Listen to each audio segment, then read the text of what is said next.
We're live now.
Good evening, ladies and gentlemen. I would like to extend a very warm welcome to a very distinguished speaker, Professor Michel Danino, Dr. Dheeraj Sanghi, Director of PEC, and our alumni, Romi Juneja, and to all our viewers for joining us today on our 11th lecture in the ongoing PEC Centenary Lecture Series. As Aldous Huxley said, most people don't learn much from the lessons of history, and that is most important of all the lessons of history. The importance of understanding history is something that can never be understated. From unimaginable structures to great wars, history has something that fascinates us all along. With it, a lesson from everyone to take home. But to imagine the world gone from just pieces of it that remain is not something all of us can do. Today, yet again, we have a very distinguished speaker, Professor Michel Danino, one of the most world-renowned scholar of ancient India and a French-born Indian Indologist, noted historian, a writer, an educator, who will be speaking on ancient India in today's India, pride and prejudice. The event will be hosted by our own alum, Mr. Romi Juneja, a business leader and an entrepreneur with over 30 years of experience in business development, operations, and strategy. To his credit, he founded India's first mobile retail chain of stores called Mobile Next, which he successfully sold in 2009 and is well known to be a thought leader and innovator in airport, commercial, and retail. Without further ado, let me now hand over to our host, Alum Romi, who will formally introduce Professor Michel Danino. Over to you, Alum Romi Juneja. Thank you, Professor Divya. I have the honor and privilege in introducing Professor Michel Danino. But before I do that, let me take a little background to it. Ancient India's immense fund of knowledge evoked the admiration of generation of Indology scholars the world over, yet is practically absent from our educational system, virtually discarded as something obsolete or in any case of no practical value. In a world of crisis, whether it's an environmental crisis, health crisis, political crisis, economic crisis, social crisis, we have more and more voices calling for a rethinking of the foundation of our current civilization. In the current churning, more and more turn to ancient Indian concepts and practices in the hope of finding some guiding light. Leaning neither towards excessive pride or ignorant prejudice is something which brings us to Professor Michel Danino. Professor Michel Danino is a scholar of ancient India and author and editor of several books, in particular, the noted books, The Lost River on the Trail of Saraswati, the year 2010, Indian Culture and India's Future, 2011, and Sri Aurobindo and India's Rebirth, edited in 2018. He's an Indian author originally from France who participated in the translation and publication of the works of Sri Aurobindo and of the Mother. He engaged himself in the preservation of the tropical rainforests of Nilgiri Hills. In 2001, he convened the International Forum for India's Heritage with the mission of promoting the essential value of India's heritage in every field of life. He has lectured in many institutions on the foundations and manifestations of Indian civilizations and has written numerous papers and articles. Apart from archaeology and ancient history, he has an interest in the history of science and environment protection. Since 2011, he has been associated with IIT Gandhinagar, where he has been teaching courses on Indian civilization and culture and assisting the Archaeological Sciences Center. In 2017, he was awarded the Padma Shri for his contribution to education and culture. In today's session, Professor Michel Danino will uncover some facts about ancient India and give us a glimpse into the current image of the nation. Welcome, Professor Danino, and over to you, sir. Well, thank you so much, Mr. Juneja, and my gratitude to my old friend Dheeraj Sanghi and Professor Divya Bansal for having me at the Punjab Engineering College. Those virtual visits are more convenient in a way, but also less satisfying since we are not very closely connected with the places that we visit virtually. My intention today was simply to share with some of your students, hopefully, and other listeners, a few thoughts which have preoccupied me, and I should say preoccupied me more and more intensely as time passes. And in particular last year, which was the year of the pandemic, I think this is how it will remain in history. There have been so much of churning, so much of rethinking all over the world. And many people have been, asking some fundamental questions about where are we going as a species? And why is it that we are so vulnerable? Is it just a disease? Is there something wrong with our lifestyle, with the way we have designed our civilization? And quite a bit of a very deep thought has come out of this crisis, which is, of course, a positive sign in a way, because we know that humanity is resilient. We know those who study archaeology and go back, all the way to the 200 million years ago when the first humans, modern humans, emerged, not modern at that time, but leading up to the modern humans. They know that we are definitely one of the most resilient species, but is it sufficient? Is surviving the whole purpose of this whole story? So there's been a lot of rethinking. And also, I think that quite a few people went back to a number of very early voices. It's not as if the present crisis, which is not just a health crisis, it's also, as we all know, an environmental crisis increasingly. It's also an economic crisis, a crisis of lifestyle, a crisis of politics. All aspects of our social life have been affected. And many pioneers have actually been warning precisely against what we experienced last year. Not in the form of a specific pandemic, but that they were telling us that we are going to reach some kind of a crisis, sometimes of a dead end, possibly we're going to hit a wall. It can take any number of forms. And I would like to quickly, remind you of these voices which were forgotten and which are going to be revisited now. I'm not even referring to very early voices like, in India, we had people like Swami Vivekananda, Sri Aurobindo, and many more who had been warning that the kind of direction humanity was taking was not healthy, not going to bring us fulfillment, and was probably going to end in a kind of a crisis. In fact, Sri Aurobindo used the words evolutionary crisis, writing something like in 1918. But I'm not even referring to them. I'm referring to, for example, the Club of Rome. The Club of Rome in the 1972.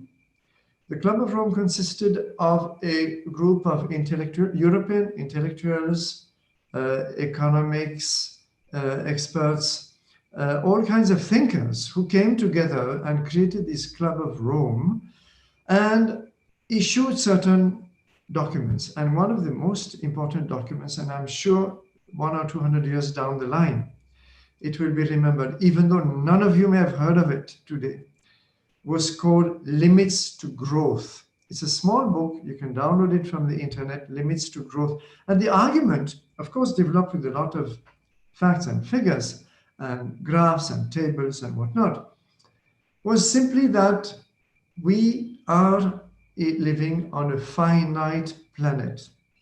It is not reasonable, not sustainable, not maintainable to speak of endless growth. It will not happen. We will be hitting a dead end at some point. We will be hitting those limits, and therefore we have to reorient our thinking as a society, as a species, towards different lifestyles, different modes of living, different systems of economics. They were absolutely not heard. They were even a little bit ridiculed by the economists of the time, who very much believed that we can grow on adding 4% or 6% or 10% or whatever it may be every year, endlessly almost.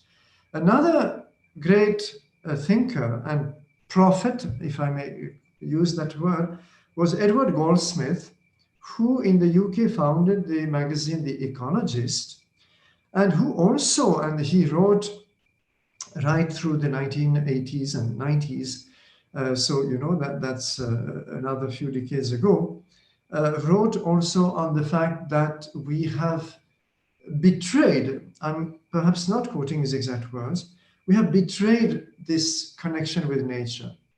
We have betrayed the bond that we have with the planet that gave us birth as a species. And we have taken it as almost an enemy or an adversary, something to be conquered, conquest of the Everest, conquest of the South Pole. It's always a conquest. And also something to be exploited, natural resources to be exploited. And he developed a whole philosophy of ecology, of environment. And also, those were the great days of, the great debates in the 1980s and 90s about globalization. And he said this globalization is going to be an absolute catastrophe. It may lead to some economic boom for a while. Eventually, we will be speeding up the decline of world economics, and we will be reaching the limits of sustainability even much faster.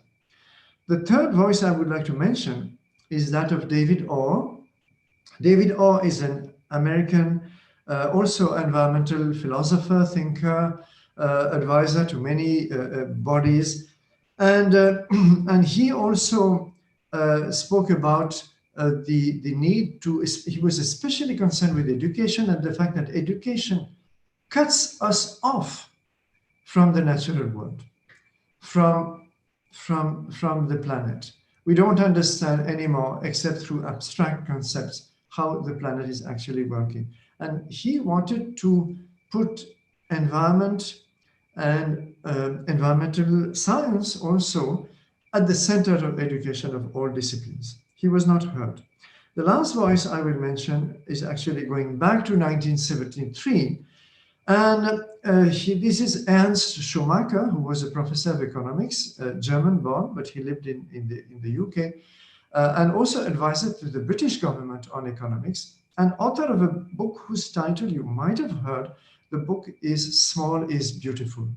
Small is Beautiful was a gospel of going back to the fundamentals, putting human beings at the center of our system of economics rather than putting consumption at the center. This was his great argument. We've made the tragic mistake of putting consumption at the center. That is not the goal. Consumption cannot be a goal. It can only be a means within certain limits, and it is the contentment and satisfaction of the human being that should be put at the center, and all else should be organized around this. So 1973, again, one of those unheard prophets. And now we are revisiting and we are beginning to see how deeply right all of them were. In fact, Schumacher coined certain terms like sustainability, like appropriate technologies. He was not at all against technology, but he said we should use technology as our servant to fulfill our basic needs and not more. We do not need endless consumption. We do not need all that the world of advertisement is constantly throwing upon us as our constantly increasing needs and needs of more cars and bigger TVs and bigger everything. And he kept saying that this is a fundamental error. And what we need is actually happiness. What we need is contentment. And our needs are not so numerous and so difficult to fulfill. So now, having given this background, why do I bring in India at all? Well, because, when Indian texts, the first Indian texts appeared in European languages in the late 18th century and 19th century. Some of the very, very first texts were, for example, the Bhagavad Gita in the 18th century, translated into English. And then you had something of the Vedas, you had the Mahabharata, you had the Ramayana, you had the Upanishads, which had a great impact on certain number of Western philosophers, including the German philosopher Schopenhauer. You had a number of such texts which built up, and suddenly, slowly, over, not so slowly, in fact, pretty fast, over something like 40, 50 years, the end of the 18th century and the beginning of the 19th, you might say that Europe discovered India. In fact, according to Hegel, another German philosopher, it was like the discovery of a new continent of thought, a new continent of philosophy, of spirituality. Religion was not the main thing that interested them. It was really the thought that India had generated, just as the European Renaissance of the 15th, 16th, 17th century had rediscovered Greek thought and used it as a food, to generate new systems of thought in Europe. In the same way, the discovery of India led to something of what a French scholar called the Oriental Renaissance. It did not have the widespread impact that was expected in the 19th century for reasons I will not go into, but nevertheless, it touched a lot of undercurrent of European literature, like the Romantic movement. Philosophy, I already mentioned Schopenhauer, and there were others, like the French Renouvier and many more. Of course, language studies, because Sanskrit was now discovered as being one of the oldest languages of the world and deeply connected with European languages. It had an impact in poetry and several other fields, and art. The art was a field that was immensely impacted by the discovery of India. So there was this fascination with India. There was this deep appreciation, which led with the whole discipline of Indology, right? And even today, you have a lot of departments of Indology in European and American universities. In the US, they tend to be called South Asian studies nowadays, but it's basically the same. And you have very fine scholars. You have also a lot of problems that derive from the fact that it's a different culture studying Indian culture. It necessarily brings in its own prejudices, its own biases, its own lenses, because when you see something through a certain lens, everything is going to be colored by this lens, and some lenses are distorting. In fact, by definition, including the lenses I'm wearing now, all lenses are distorting, you see. So therefore, some amount of distortion was unavoidable, but a great amount of scholarship was produced. And at the same time, this also stimulated Indian studies on India. And you had a large number of pundits, and of course, they had been existing throughout. It's not that no one was studying Indian stuff before, of course not. But the fact that, it was the age of the colonial domination, and the fact that these scholars coming from the West were studying India and bringing up material and new ways of studying India.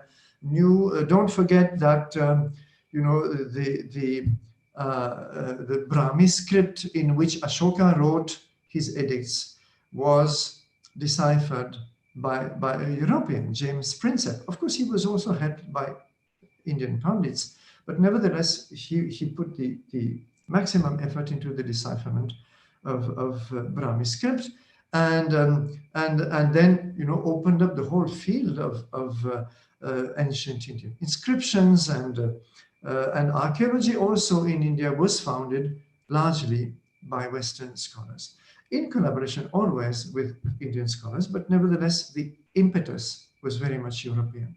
So we have to acknowledge all this. It's a very complex interplay. And just as India impacted Europe, impacted the US, India was immensely impacted also by those thought systems, those cultures in many ways. And you know that today, for example, many Indians take to yoga because after all, they've seen some Hollywood star practicing yoga on some US TV channel. And it flows back. It flows outward, it flows back inward. And this is a constant pattern through the history of humanity. We can just observe it, we can note it. So what I'm trying to say here is that there was enormous enthusiasm in Europe for for Indian knowledge systems, as we call them today. It's a term that was coined sometimes in the 1980s, 90s, and my very distinguished and esteemed colleague, a very senior colleague and friend, Professor Kapil Kapoor, who was at JNU for a long time, was instrumental in the coining of this term. So Indian knowledge systems is basically an excellent summary for all the codified knowledge that India produced in a stupendous amount of fields: philosophy, religion, spirituality, mathematics, astronomy, architecture, polity, environment, agriculture, and then any number of surprising, unexpected fields like training of elephants or horses, warfare. It goes on and on. It is pretty much endless. And I'm forgetting one of the main fields that I want to briefly mention later, which is health and medicine. We call it medicine today. It would be better to call it health systems, because the Indian system was putting more emphasis on maintaining good health rather than curing diseases. Of course, the systems were concerned with the cure of diseases, but before we speak of disease, we should speak of health, and this is often forgotten. Right. So this colossal amount of knowledge, which we can be summarizing under these three letters, IKS, Indian Knowledge System, and which, for reasons that I'm not going to go into because that would be an entire talk altogether, have been completely neglected after Indian independence and never thought of being integrated in the Indian educational system, as if they were of no use and no practical application. And this is something which the new education policy is to some extent trying to remedy, and the term Indian knowledge system appears twice, if I'm not mistaken, in the report of at the root of the new education policy. Anyhow, my point is that why do I say that these Indian knowledge systems can still be of immense relevance, and I'm convinced will be more and more discussed, more and more turned to for solutions to the crisis that our species is facing and is going to face more and more intensely. So, first of all, I want to avoid two pitfalls, and this is what I call Pride and Prejudice. It's of course a pun on that famous British novel, and pride because we find people taking excessive pride and often ignorant pride in this production of knowledge in India, and imagining sometimes that India was able to invent everything under the sun and had already modern physics and modern mathematics 5,000 years back and all this nonsense. Of course, it's not the case. And we have to be very honest and rigorous in our study of those ancient systems. It's not going to help us at all if we claim too much. And you will find that the more people claim and the less they have studied those knowledge systems actually. Once you study them, you don't need to take excessive pride or glorify, as we say. The facts speak for themselves. At the other end of the spectrum is prejudice, and prejudice starting from the old colonial prejudices of the 19th century, and now denying basically that there is anything valuable in that ancient knowledge, and trying to portray ancient India as a very dark place, dark society, full of malpractices and mistreatment and this and so on and so forth. Neither of these two extremes is maintainable once you study the texts and the archaeological remains and the inscriptions and the continued living traditions that sometimes luckily have survived. So briefly now, and I have just 10-15 minutes to make my point, and that is sufficient, in fact. First, the environment. The environment is in a crisis because, again, as Goldsmith said, we have taken an antagonistic relationship with nature as something to be dominated, conquered, mastered. And this is something which the ancient Indian view of nature never had. The ancient view of nature is very briefly that nature is our mother. And you don't mistreat your mother. You can, of course, you get food from your mother, and you get wisdom, and you get a lot of wholesome things, but you don't mistreat your mother, and you have a harmonious relationship which will give happiness and fulfillment. Now, this is not just a theory, and we find it in many, many texts. It's actual practice. Read Ashoka again. You can see how in his edicts he prescribes specific areas for wildlife to be protected, that is to say protected from hunting, in the forests, and also to receive medical treatment in case of diseases and so on. And this is something that permeates. I don't have time to go on, but this is there's a lot of material, and produced a lot of traditions in India of compassion to animals, of, to some extent vegetarianism. Even people who are not vegetarian eat much, much less meat, for example, than the average Westerner. So if you look at the relative figures of meat consumption, you will find that India is almost at the bottom of the scale worldwide.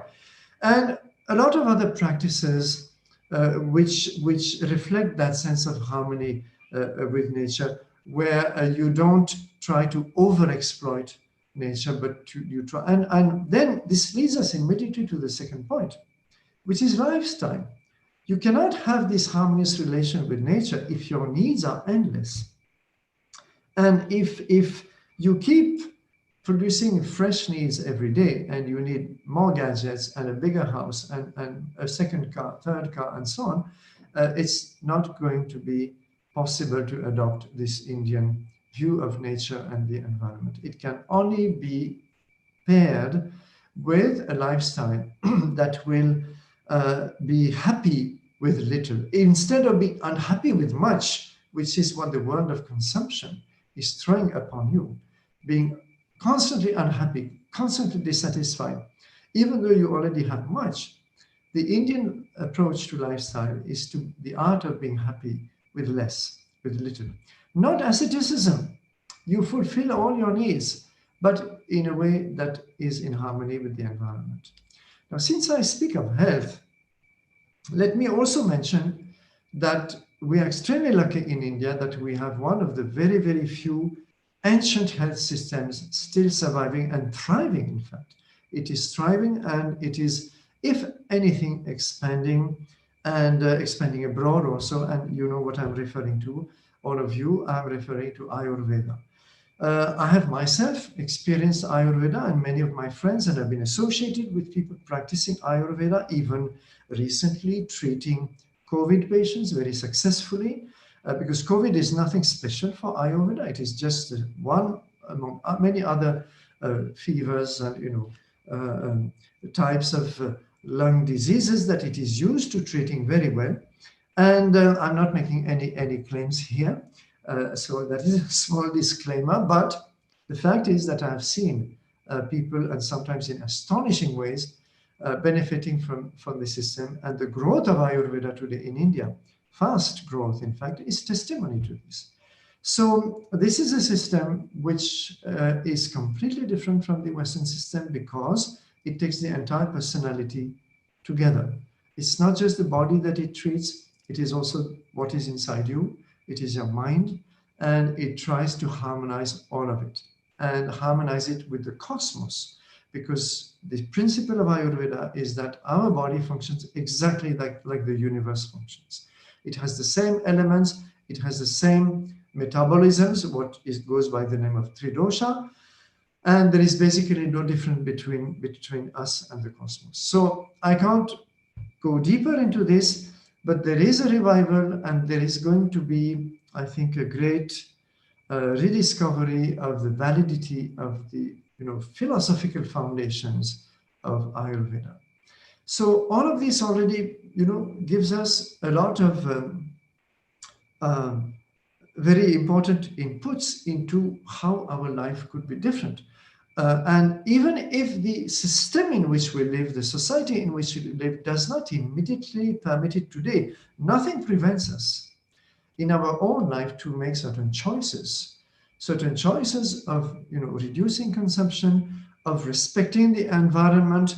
For example, not buying plastics unnecessarily, which very well are going to end up in the ocean and being broken up into microplastics that will end up poisoning the animal life, the ocean life, and so on. So very well the amount of harm that we can produce, but nothing prevents you from making certain daily choices that will at least reduce. And by doing this, it's not just an external action.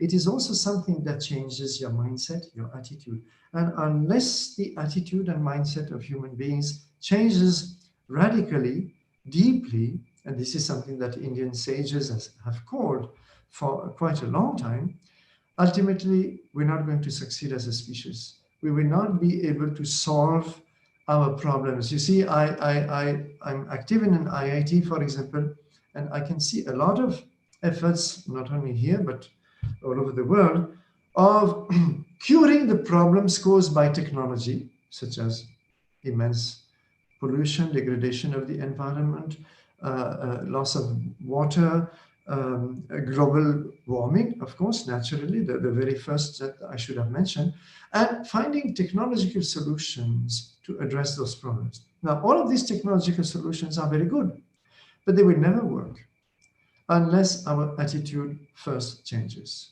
And that is the fundamental message that in the ancient India is giving here, that we have first of all to change inside, and then the external solutions will be very helpful, no doubt, but not otherwise. So this is definitely a central area of concern. And then there are 2 or 3 things that connect with this. And I want to mention them briefly. I'll just take 5 minutes. One is ethics, if I may use the Western word, which in India would be, sometimes dharma, sometimes niti. This ethics, which India has developed a very specific system of living, of respecting everything, respecting others, of course, but also respecting all creatures, respecting the whole of the natural world and the planet. Don't forget that the planet Earth is a goddess in Indian thinking, Bhudevi, just as mountains are gods or goddesses, rivers are goddesses usually, with the exception of the Brahmaputra, who is a god, and so on and so forth. What does that mean? It is simply to say that this whole world should be sacred for us, and we should respect it as such and interact with it as such. So this builds up a whole system of ethics, which is not just environmental, but interpersonal, and which dictates a sense of dharma, which which is very complex, because we all have many dharmas. We may have a dharma of a student, of a teacher. We may have the dharma of a father, of a husband. We may have a dharma of course, a mother and a wife, and so on and so forth. And we may have a dharma of a politician, hopefully, serving, which is to serve the common people. And we have thousands of pages in ancient Indian texts on the dharma of the ruler. Anyhow, all of this ends up creating a system of ethics, which I think is very much needed and actually present. I don't have time to dilate on too many examples, but I would like to mention that the Harvard Business School, world famous Harvard Business School, studied Indian phenomena and manifestations from the Dabbawalas of Mumbai to the staff of the Taj Hotel during the terrorist 26/11 attack, staff which, instead of exiting quietly through the back doors, which they could have done, decided to stay in the hotel at the cost of their lives to protect the guests. And Harvard Business School concluded in its report, and you can find it online, that it was the Atithi Devo Bhava culture of India which had an influence on these staff and made them stay back and helped save lives. So Indian culture is not something, Indian ethics is not something of the past. It is something that survives, and you can see it here and there. I'm not saying that all Indians follow it. That would be too beautiful and too nice. I am not a dreamer and idealist. I say that you can still trace its legacy and living examples. And another example which Harvard Business School studied with, I think, 5 other schools of Harvard University was the Mahakumbha Mela, because they could not understand how 30 million people, 3 crore people could gather in one place in a single day. The day of the eclipse and the main day of the main bath in the Ganges at Prayag, and that there would be almost no disorder, and how could this be managed? And they produced a voluminous report, which is published as a book, on this incredible management and self-regulation to a large extent. Of course, there are government agencies also, but the government agencies would not be able to do anything if such a crowd became unruly for any reason. So there are many such examples I could give, but the last, perhaps at the center of it all, is what we can simply call yoga. Yogic system, what is yoga after all? Yoga is simply any method of self-discovery, self-exploration, and self-fulfillment. This is my own definition of yoga. Self-discovery, self-exploration, self-fulfillment. And India developed not one, but many systems. And you have any number of schools, hundreds. I'm not referring to the new American schools of funny kinds of yoga, which are always for commercial purposes. No, I'm referring to all the traditional schools of yoga, which keep being revisited, reinvented, expanded. And why is it that we have so many schools and not one? And that is one fundamental aspect of Indian philosophy, which I will conclude on, and which is of great importance. It is central to those schools of yoga, central to ethics, and central to Indian social life. We see it manifested in social life as multiculturalism. But what is at the root of this multiculturalism? It is the concept of Swabhava and Swadharma. Swabhava is simply that you and I are different. We have different natures. Your bhava, your nature, is not mine. We have different ways of seeing the world, of approaching, of reacting to things, different aspirations, and so on. And therefore, we need different paths. They may lead ultimately to the same goal, that's something different, but we need different paths. And that is Swadharma. Your dharma is not my dharma. It will have to be relativized to our personalities, and not the superficial personality that we find again in the advertisement, be yourself, discover yourself. All that is extremely superficial. We are talking about the deeper personality, the deeper real self that we have inside us. And that is what Indian philosophy promoted: endless diversity with underlying unity, because yes, of course, ultimately we have the same fundamental thing in us, but this manifests as what goes by the name of multiculturalism. So this immense diversity of Indian society was, of course, well known and commented upon endlessly by all kinds of observers and travelers to India. And this is something that is obvious. It strikes us, in the face. And we have linguistic and ethnic and cultural and gastronomical and sartorial and diversity in India. But we have also that underlying thing connecting us, all of us together. And this multiculturalism was not just tolerated or accepted by Indian ethos, it was encouraged by this Bhava, Swadharma concept. So these are, in summary, very, very brief and superficial, if I may say so, overview of how these ancient concepts, these ancient systems could still be of great application to not only India, but the world, because now the world is so much interwoven, inextricably interwoven, that any quest for solutions is going to concern the whole of humanity.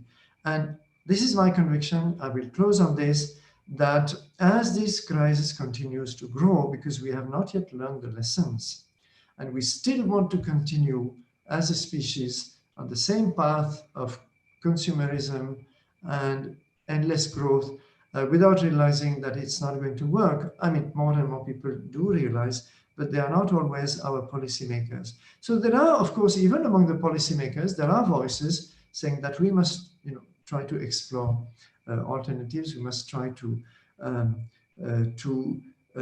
have more sensible, intelligent consumption. We must try to reduce pollution. Yes, of course, there are voices, but they're not quite radical enough to alter the course of humanity.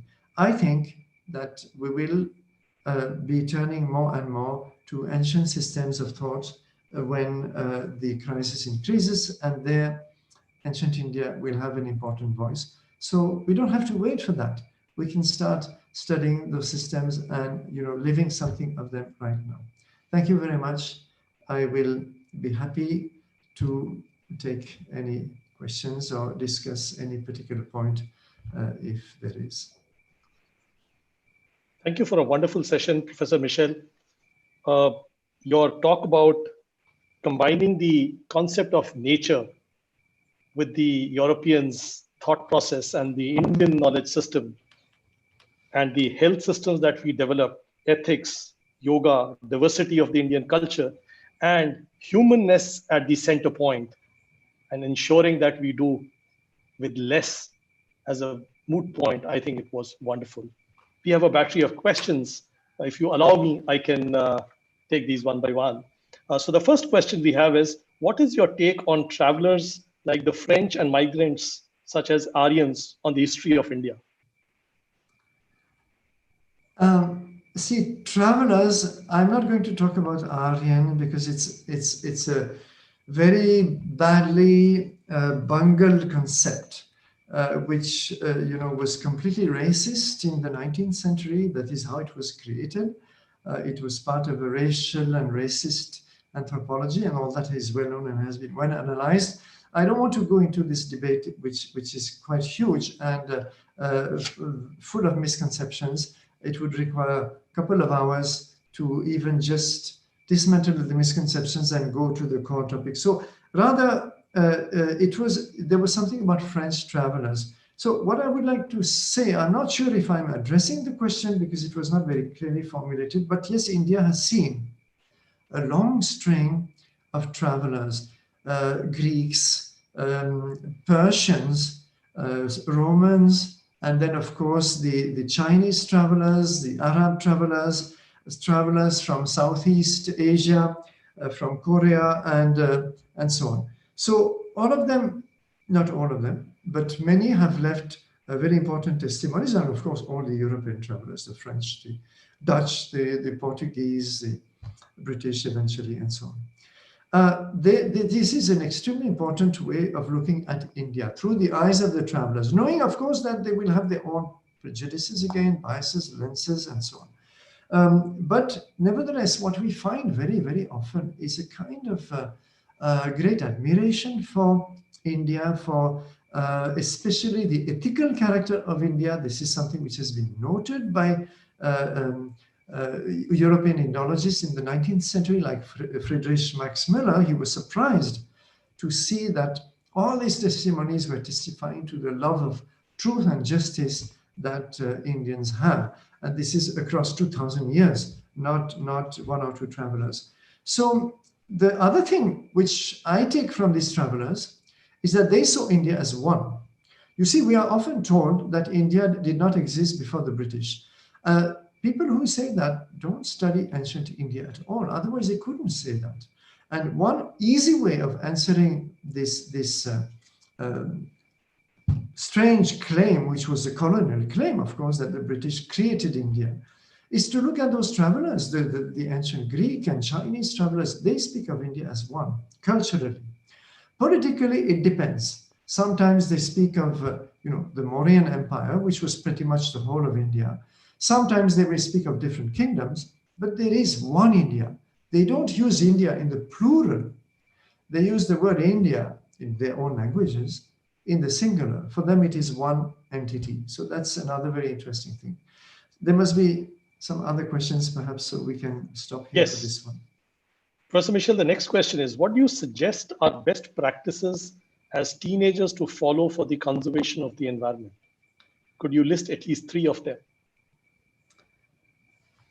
Yes, I think I could, because it so happens that I was involved in environmental protection for more than 20 years in the Nilgiris in Tamil Nadu and another 15 years near Coimbatore. And therefore, you see, I've seen the best and the worst of what people can do. So one answer is definitely root out the bad habits. And when you see people, buying stuff they don't need, or throwing around plastic wrapped garbage without any kind of segregation, you should become conscious. So my first advice is become conscious of the good practices and the bad practices. That's not difficult. There's so much on the internet, so many videos that you can watch. Be aware that as an individual, you can do a lot. The second is be aware of what's happening to the planet. Because I'm not saying that all of us must become, environmental scientists or environmental activists. It may not be possible, it may not be realistic, but be aware, of what happens to polar bears in the Arctic when the ice melts. Be aware of what happens in Siberia today, when the permafrost is melting. Be aware of what happens at the bottom of the oceans when counted millions of microplastics were counted recently in the Mediterranean. On the sea floor, 1 square meter, millions of microplastics. Be aware of that. You are the ones who are going to suffer the most. My generation, enjoyed a relatively pristine world. Not quite, but still. And your generation and your children are going to suffer immensely. Be aware of disappearing rivers, of increasing pollution, everything. And ask yourself what you can do. And it's often possible to do something at the level where you live. It may be the building, the community, the flats around you. And I have friends who became suddenly active in the building of apartments where they lived. And suddenly you can have an impact over 20 or 50 or 100 other people. Be aware of all this. And lastly, educate yourself on ancient Indian practices on the environment. There are books, there are lectures. I myself gave a few. The Indian perspective to nature is a different philosophy altogether, which will create a kind of very intimate and deep bond between you and nature. And be aware of that. I think these are the 3 brief answers I would give. Thank you. The next question is, Professor, please share your view on authenticity of the historical pieces of evidence present in ancient Indian technology. So I guess that this is trying to say, for example, because the word authenticity is the key word, did ancient Indians construct vimanas and things like that, or complex machines? Was there advanced technology in ancient India? So the answer is, if we want to say Vimana, was there even interplanetary travel in ancient India, as some people claim, and so on and so forth? The answer is no. There was none of that, and there could not have been, because ancient technologies did exist, but they have been well documented by especially three sources. One is archaeology. When you excavate an ancient city from either Harappan civilization or much later times, and you find, the way metal objects were made, the small scale furnaces that were used, and so on and so forth, you can reconstruct to some extent the evolution of technology in ancient India. The other two sources are inscriptions and texts. So there's quite a lot. People who make those claims don't read those texts. They don't know the archaeology. They don't go by the evidence. So the evidence points to a lot of technology in ancient India, but of course on a small scale, first of all, and the evolution of that, from if it is metallurgy, from gold, silver to copper and bronze and iron and so on, and all that is pretty well traced. Of course, we can always add to that knowledge, and it is happening all the time. What I want to add here is that sometimes technologies can be very sophisticated, but we don't notice it. For example, there was a French scholar, he passed away recently at the age of over 90. His name was Jean Deloche. And Jean Deloche wrote a number of books, nobody reads them, on bridge construction in ancient India, bullock cart in ancient India, fortifications in ancient India, and so on and so forth. And he spent his life crisscrossing India, gathering first-hand evidence, reading the text, looking at art depictions, and so on. That is all 100% authentic. And when you do such minute studies, you will find, even for bullock carts, sophisticated technology. It's not as simple as you might think. And why are wheels different from this region to that region? How is the hub functioning? How is the linchpin connecting to the hub? And how are the bullocks yoked to and so on and so forth? And he wrote books on this. So that is technology also, very much. We don't study it. That's my answer. Professor, the next question is, do you think that Western influence has started this trend among young Indian population that globalization implies a better lifestyle and ignoring Indian culture and discipline in the process? Yes, possibly. The West is very glittering. It is very alluring. And it's quite possible that globalization, which was probably unavoidable, even though a lot of thinkers like Edward Goldsmith, whom I mentioned at the start, warned against it. But it was probably unavoidable, but given the trajectory that we had initiated, at the start of the Industrial Revolution. It is quite true that it has fascinated a lot of young Indians, and in the process also convinced our educationists and those who design education policies that the only useful knowledge ultimately is Western, and there's no point teaching ancient Indian stuff because it's all in the past. So true to some extent, but at the same time it was necessary to come in touch closely with the West, and because first of all, that flow happens both ways. You have no idea how deeply India impacted even, let's say, a country like the US or Europe. A couple of years ago, there was an article, there was two cover stories on Time magazine. One was somebody practicing yoga, some asana, and another was the next issue was about pranayama. And it was all about, how deeply those Indian practices have impacted American society. There was even a humorous article in Newsweek titled, "We Are All Hindus Now." This was authored by a US journalist. Of course, it is half of a joke, but there was something behind. So the flow is always, it's never one way.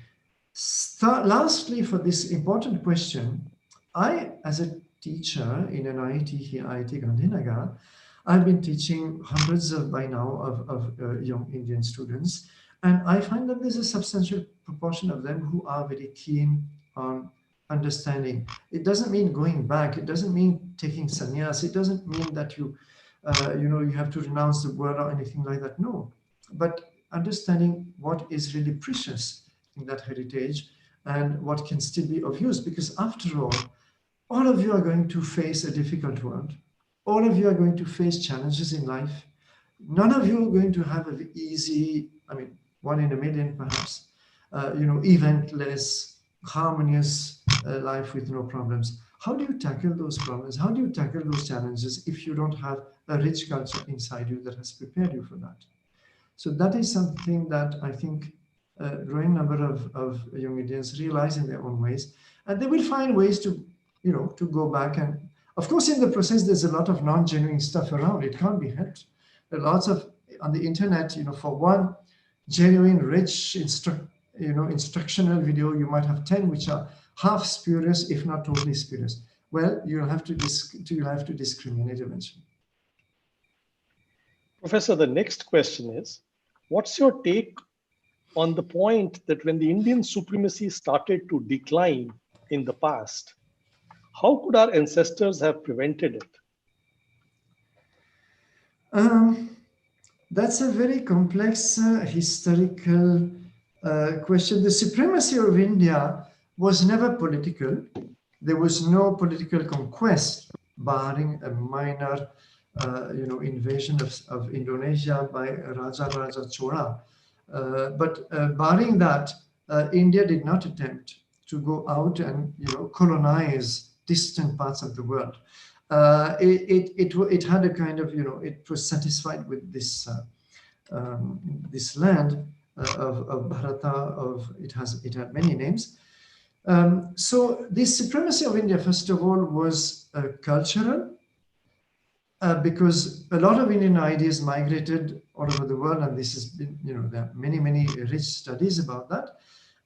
It was basically cultural and also economic, because don't forget that according to some studies, of course, the data is not complete, but according to some studies, something like 35% of the world GDP was produced out of India 2,000 years ago. And even before the start of the colonial age, so that is early 18th century, there was still 25%. 1/4 of the world GDP was from the India. Production was immense. And we have a lot of evidence for that. The travelers, there's no dispute. Nobody disputes that. So yes, there was decline. What exactly provoked it? There were political reasons, a lot of political turmoil throughout the second millennium. There's no doubt about that. A lot of political equations changed. Kingdoms and empires rose and fell. And all this definitely drained some of India's energy. There could have been also, to some extent, a decline of intellectual activity and productivity. There were also some problems with the society that it had to rigidify and turn into a defensive kind of mode of living rather than be proactive and expansive as it used to be, because of all the political turmoil. So the factors are very, very complex. I can't claim to do justice to them. And well, some people have said, okay, we decline, but the third millennium will be the millennium of India. Let us hope so, but let us hope it will be an India that remains faithful to its fundamental ethos. And that is my hope. Professor, how much time do you think you can have with us? There are a battery of questions. So if you... I have no limits. I can spend the whole night if you wish. No, so I'll combine a couple of these and then we'll come to our last question. So Sure. the next question is actually a corollary of the earlier one. In the ancient system, when ethics were taught to the society to respect everything, yet there were so many aspects of our culture like sati, untouchability, and more, which went against this. Why were these practices so widely accepted before eventually being abolished? What's your view on that? Okay. So this is a, a very thorny question, which comes very often, and it is quite legitimate. It's quite legitimate, except that also we accept, by putting the question this way, we already accept certain things. For example, sati. Sati has been well researched in recent years, and it has been found that it was nowhere as widespread or accepted in ancient Indian society as we are made to believe. And I can quote from memory two scholars, Arvind Sharma, who was a professor of religion in a Canadian university. I forget just now the name of that university. Anyway, Professor Arvind Sharma wrote a book on sati, which will partly demolish, remove a lot of misconceptions. And more recently, Dr. Meenakshi Jain, who taught history at Delhi University for a long time, also wrote a deep analysis of sati with also testimonies from the travelers. It's not as if sati was the common practice in ancient Indian society at all. It was a rare practice, and also the more recent manifestations of it have, what shall I say, often take refuge behind imagined religious sanction. The religious sanction actually does not happen. And there are ancient texts that go totally against this practice. But they take refuge behind to force somebody to practice sati because of, inheritance issues, and they want to grab property, they want to. So it's the whole issue of sati is complex. So is the issue of untouchability. Untouchability does not seem to exist in the Vedic period at all, from what we can see.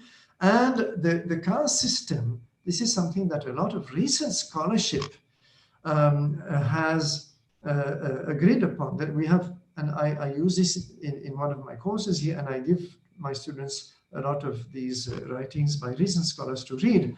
The caste system in the ancient world, in the ancient India, was very different from what we think it was. And there was especially one major study by a US professor of history, Nicholas Dirks, and his book is Castes of Mind.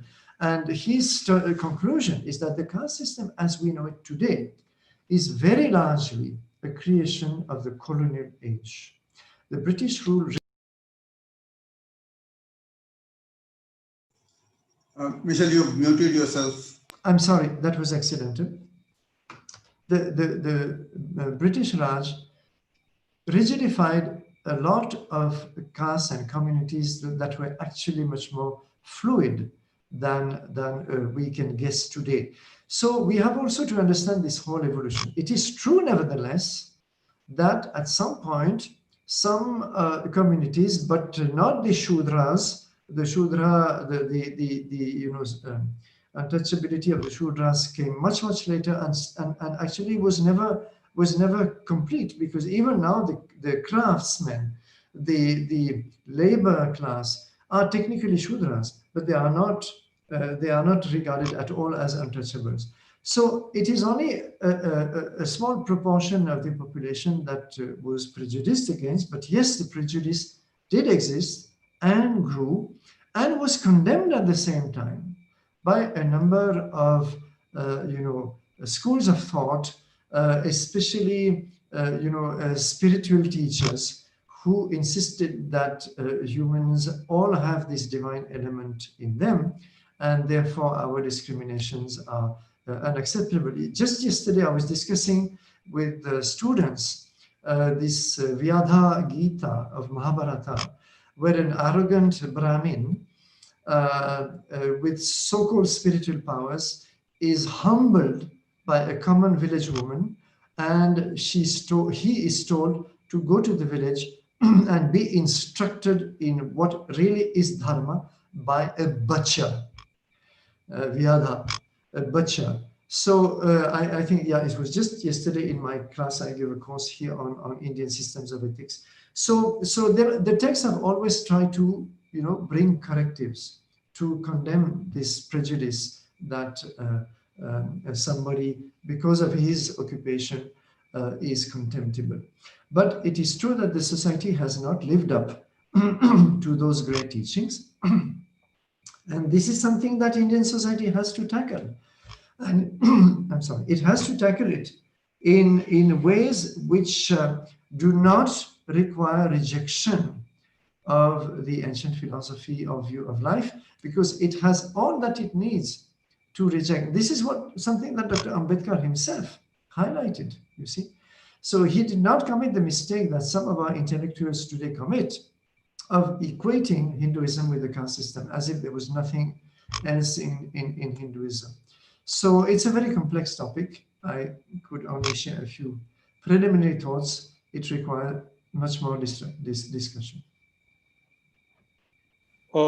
Professor, I'll take the last question with you, and this is a rapid fire question. So there are 7 of these, and you don't have time to think. You have to just give us the first thing that comes to your mind. Fine. Question 1, your favorite ruler from the Indian history?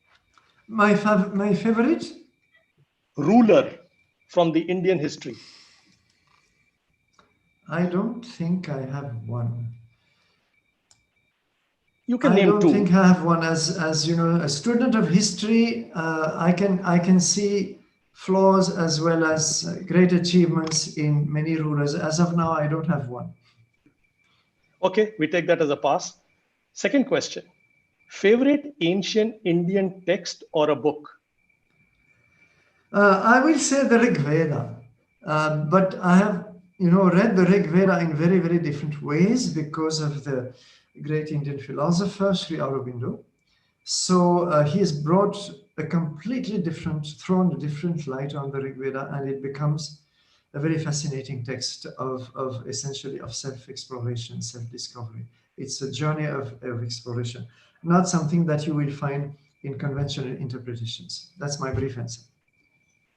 Perfect, thanks. Your third question, give us one shlok from Gita that has influenced your life. Stand up and fight.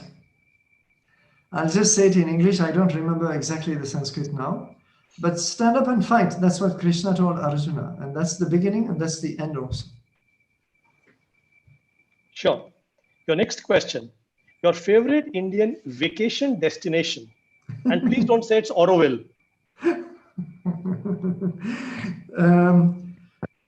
A vacation is rare, and even if it's Auroville, it's not necessarily for vacation.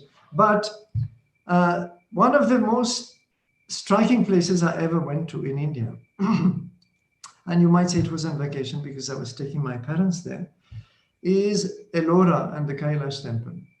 Go and see that place. It's stupendous. And not only go and see it, read about it before you go and understand how this Kailash Temple was made. It was not constructed.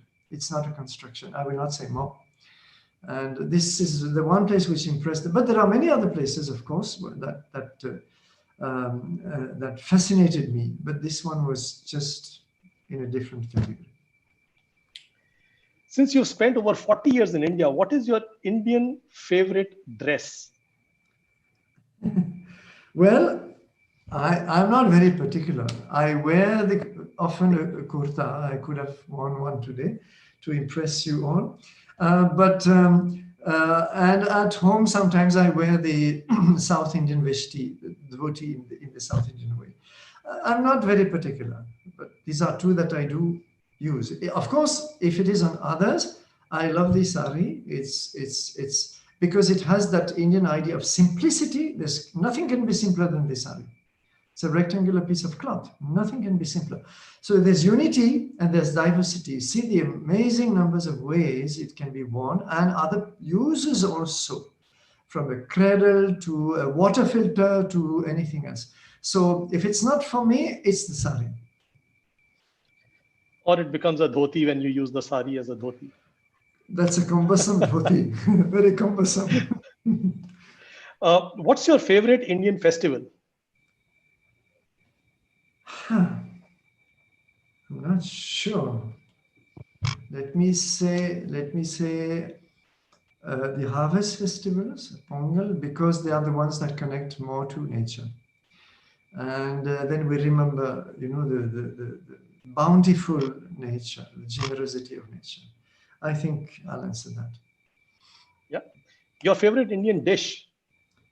Oh, that's a bit difficult because I love so much Indian cuisine and of so many types.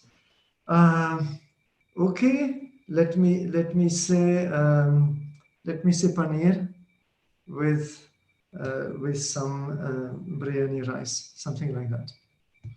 We'll But remember I'm that for not your that visit. particular. I'm not that particular. Again, I'm sorry. I don't have very sharp preferences, to be honest. And your last question is, what is your favorite Hindi phrase or a Hindi word? I'm so poor in Hindi. I'm still struggling with basic Hindi. I think I would prefer Sanskrit, and I'll say Sarve Bhavantu Sukhinah. May all creatures be happy. And Bhavantu includes everything that is living. So it's also about plants and animals and everything. In Hindi, there must be something, but it's not very present in my mind. I'm sorry. That's wonderful. Thank you for your time. There are a lot of questions. We will probably send them to you and take the answers.